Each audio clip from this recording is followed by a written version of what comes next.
ایک بادشاہ تھا. بادشاہ جو ہوتے تھے ان کے اپنے اپنے مزاج ہوتے تھے.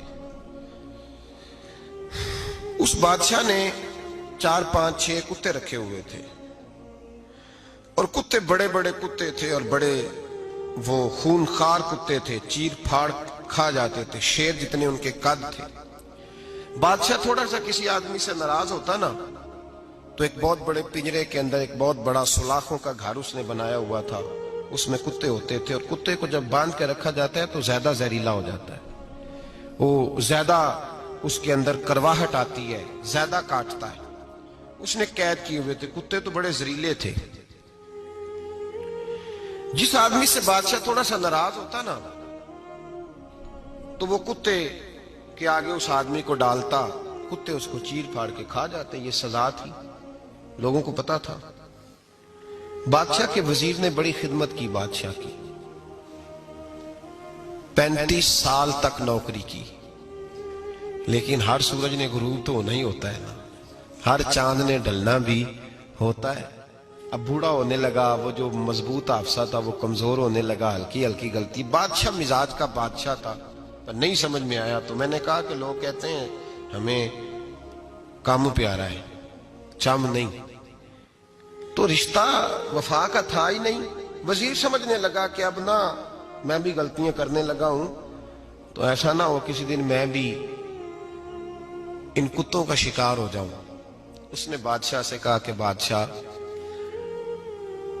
مجھے آہستہ آہستہ معذرت کرنے لگا, قدم ہٹانے لگا کہ مجھے چھٹی دے دی جائے, اب میں بوڑھا ہو گیا ہوں. لیکن اس نے کہا نہیں نہیں, جب تک میری طبیعت نہیں مانتی تم نہیں جا سکتے. مطلق العنان لوگ تھے. وزیر خاموش ہو گیا, پریشان رہنے لگا. غلطی ہو گئی ہے تو پھینک دے گا. ایک تجویز اس کے ذہن میں آئی. وہ جو پنجرے, کتوں کے پنجرے پر محافظ بیٹھا تھا نا, جو ان کو کھانا ڈالتا تھا, روٹی ڈالتا تھا, گوشت دیتا تھا, اس کو ایک دن کہنے لگا یار تیری ڈیوٹی ہے سارا دن کتوں کو کھانا دینے کی, گوشت دینے کی, تو 2 4 دن ڈیوٹی مجھے نہیں دیتا؟ کہ تو لے لے, میں تو پہلے پریشان ہوں, سارا دن ان کی دیکھ بھال کرتا ہوں.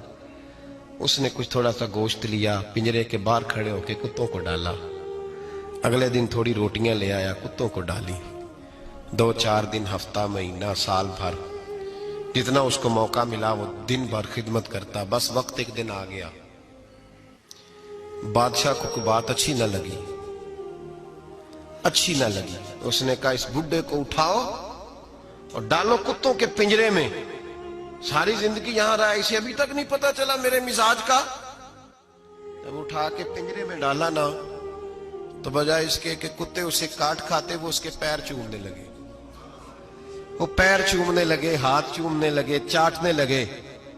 تو بادشاہ سامنے کھڑا تھا نظارہ دیکھنے کو کہ چیر پھاڑ کرتے تو خوش ہوا کرتا تھا, خونخوار درندے جیسی اس کی طبیعت ہو گئی. جب دیکھا وہ پیار کر رہے ہیں تو بادشاہ وزیر سے کہنے لگا یہ کیا ہے؟ تو وزیر رو پڑا, کہنے لگا تو سیاستدان تھا تو میں بھی سیاستدان تھا, ساری زندگی سیاست کی لیکن دنیا داروں کے ساتھ رہا, تو انجام یہ ہوا کہ مجھے اس پنجرے میں ڈال دیا گیا. دیکھ تو بہت بڑا سیانہ تھا اور میں بھی سمجھدار تھا, وزیر رہا, لیکن ہمارا روح کا رشتہ نہ بن سکا. ارے ہم سے تو یہ کتے ہی اچھے نکلے. تیری 40 35 سال خدمت کی تو تو نے کتوں کے آگے ڈال دیا. انہیں تو چند مہینے روٹی ڈالی ہے, میرے وفادار ہو گئے. چند مہینے روٹی, جنہ تنا وچ عشق نہ رچیا کتے او نہ تھی چنگے. جنہ تنا وچ عشق نہ رچیا کتے او نہ تھی چنگے. مالک دے کر راکھی کر دے صابر بھوکے ننگے. اور بابا بلے شاہ صاحب فرماتے ہیں تو راتی جاگے تے شیخ صدا میں, راتی جاگ دے کتے تے تیتھوں اتے مالک دا در مول نہ چھڑ دے. پاویں مارو 100 جتے تے تیتھوں اتے رکھا سکھا کھا. دنے جار رکھاں وچ ستے تیتھوں اتے ایک برکی دا قدر پچھانن. پاویں مالک ہون ستے, ایک برکی دا اوپر کھڑے ہو کے کام نہیں کرانا پڑتا کہ میں کھڑا رہوں گا تو کام صحیح ہوگا, جاؤں گا تو نہ. ایک برکی دا قدر پچھانن پاویں مالک ہون ستے. پھر اپنے آپ کو مخاطب کیا, کہنے لگے اٹھ بلیا, چل یار منا لے نہیں تے بازی لے گئے نہیں.